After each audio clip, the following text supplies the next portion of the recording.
Elimination reactions of alkyl halides under the influence of a very strong base. We can consider the mechanism of the reaction by taking this example. Here this carbon is attached to halogen, and this is actually the alpha carbon, and this is the beta carbon, and from the beta position, this is the beta carbon, and from the beta position a proton is abstracted by a very strong base. So abstraction of proton by this base and elimination of halogen or halide ion will happen concertedly. That means a transition state will form there. In this one we can represent the reaction like this. Here the bond between base and hydrogen is forming there, and that is under the expense of this carbon hydrogen bond. So it will weaken, and here a partial double bond nature is forming here, and because of this partial double bond nature, this carbon halogen bond also become a weak bond. And at the same time this hydrogen is abstracted by proton and halogen is eliminated from there. So a carbon-carbon double bond is forming there, and this is called elimination reaction. And in this elimination we can see that the rate of reaction is proportional to substrate, and it is also proportional to concentration of base. A base is having very strong influence in this reaction because we used a very strong base.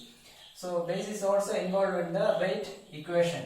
That means the elimination is this elimination reaction is bimolecular, or we can represent it as elimination bimolecular or E2 reaction.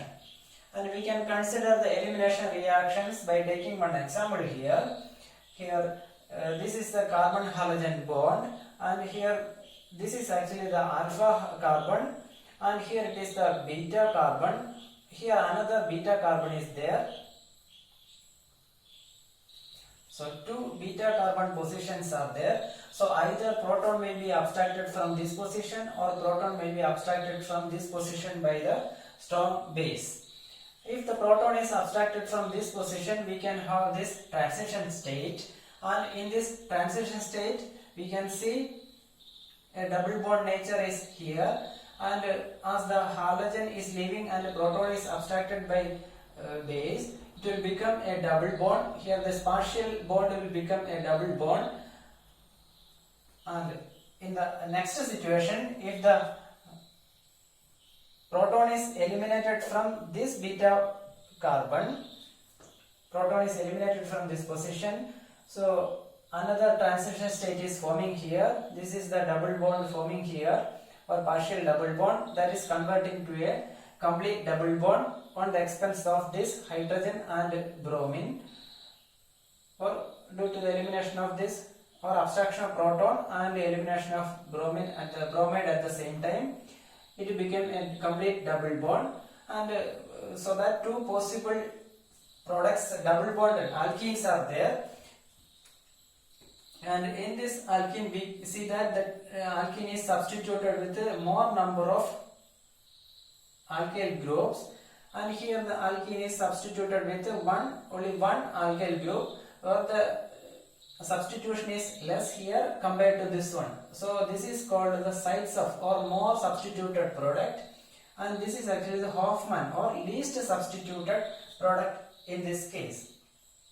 And we can explain the stability of this transition state, or with an explanation of the stability of the transition state, we can predict which is the more preferred product or the major product. Here we are considering this is the transition state for abstraction of proton from this position, so that a transition state is forming here, and we can see that this transition state double bond is in hyperconjugative interaction with protons from this methyl, hyperconjugative interaction with the protons from this methyl and proton from another methyl. So that total 6 hyperconjugative possibilities there. And if the proton is abstracted from this position, then we can consider the transition state and the stability by hyperconjugative interactions. Here this proton can interact here, so hyperconjugate interaction is possible here, but the number of hyperconjugative interaction is limited there to 2. So here in this transition state for the formation of sites of product, 6 hyperconjugative interactions are there, so 6 resonance possibilities are there. Here for the formation of Hoffman product, only 2 hyperconjugative possibilities are there, or 2 resonating possibilities are there for the transition state. Therefore, we can say that the transition state which is having more resonating possibilities are thereby stabilized or having lesser energy compared to the other one will be the stable one or stable transition state, and that will result in a product which is the size of product or more substituted product. So because of the stability of this transition state, we know that if the transition state is having more stability, that will provide a less energy pathway for that reaction. So this is the more preferred or less energy pathway reaction, so we will get a size of product than the Hoffman product. Now we can consider the presence of substrate, either it may be tertiary, secondary or primary alkyl halide. If this proton is also substituted by a methyl group, then we can say we can see that it is a tertiary alkyl halide. And in a tertiary alkyl halide, we can see the maximum number of hyperconjugative interactions are there for the transition state. So 3 plus 3 total 9 hyperconjugative interactions if this is a tertiary alkyl halide. And if it is a secondary, we can remove this and introduce a proton there, then it is a secondary, so only 6 possibilities there, hyperconjugate interactions. And if it is a primary, this also we can replace by hydrogen, then it will become primary alkyl halide. Then only 3 hyperconjugative interactions are possible. So those having 9 hyperconjugative interactions and thereby a greater stability for the transition state in the case of tertiary alkyl halide, so it will be the more favored one towards E2 elimination. Then secondary having 6 hyperconjugative interactions and stability. Then primary, which is the least stability in this tertiary, secondary and primary transition states. And now we can consider another factor, which is actually the structure of base, interacting base. Here both are very strong base, here ethoxide and here tertiary butoxide. Ethoxide very strong with less size, tertiary butoxide bulky base with strong basic nature. Here suppose we are having proton to be abstracted from this position. This is one position and this is another position. If this is the proton to be abstracted by a very strong bulky base, that means, and we are replacing this one by another methyl group, then we can see that this position is highly sterically hindered. If this is also a methyl group, this position, this is the proton to be abstracted by very strong base, so but this position is highly sterically hindered. So if we are using a very bulky base, the least hindered position, this is actually the least hindered position in this case, so this will be preferred by very strong and very bulky base, because this is compared to this position, now this is the least hindered one. So size of to Hoffman product ratio depends on whether the starting material is tertiary, secondary, primary, or whether it also depends on the nature of base, nature and size of strong base used there. Then now we can consider an example here.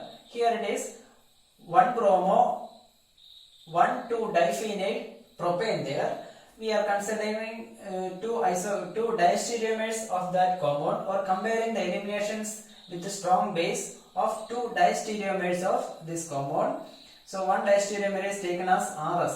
This is actually the Fischer projection representation of the trioform of this this diastereomer, trioform, and this Fischer projection is converted to the Sahor's projection, and Sahor's projection we are just converting to the convenient position, so that H and B are in the trans-periplanar positions. If it is trans-periplanar, then only the p orbitals, after the leaving of Br and H, the p orbitals will be free, and that p orbital should be parallel to form more efficient lateral overlapping, thereby the formation of pi bond. So these are laterally overlapping, and this bromide and this hydrogen are leaving, so these p orbitals are free and they are laterally overlapping, resulting in the formation of a product. In that product we can see that this methyl and this phenyl are on same side. Methyl and phenyl are on same side, and other phenyl and hydrogen are on the other side. So we can call it as the trans product. And in this is actually a trioform, it will give trans product, and we are considering the diastereomer of that one, the erythroform, either SS or RR. Here we are considering the SS diastereomer.